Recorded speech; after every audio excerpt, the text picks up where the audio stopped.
Správy kričia, svet horí v priamom prenose. Dym stúpa nad mestami, noce plná chaosu. A ja sa pýtam, kto nesie vinu za tento svet. Mestá horia, sirény režú noc. Deti stoja v prachu medzi stenami domov.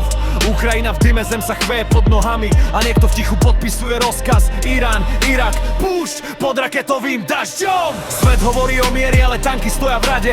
Dubaj svieti ako zlato v tme. No pár tisíc kilometrov pada ďalšia bomba. Staré slova znejú jasne, nezabiješ. Jednoduchá veta stará tisíce rokov. No človek stavia zbrane vyššie než veže. A mier sa stráca medzi peniazmi a strachom. Mapy kreslia hranice tvrdou ruku, ale slzy matiek nemajú vlajku. Vojak padne a jeho meno zmizne zo správ, kým niekto ďalší počíta zisk. Rakety lietajú rýchlejšie než pravda. Správy kričia, ale nikto nepočúva.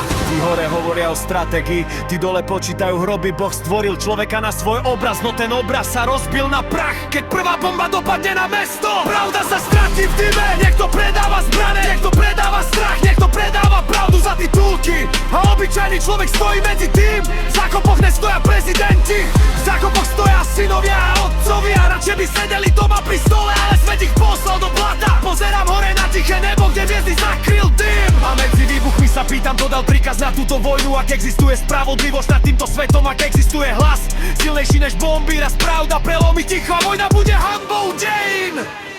Kto zapálil svet, povedz to. Kto dá rozkaz, povedz to. Kto hovorí, vie človek vojnu, tak to nesie vínu. Pomoc to. Zapálil svet, povedz to. Kto dá rozkaz, povedz to. Kto hovorí, vie človek vojnu, tak to nesie vínu. Pomoc to. A keď sa raz dym rozplynie nad mestami, keď zbrane konečne stíchnú v prachu, ľudia možno pochopia jednu pravdu, že mier bol vždy silnejší než vojna.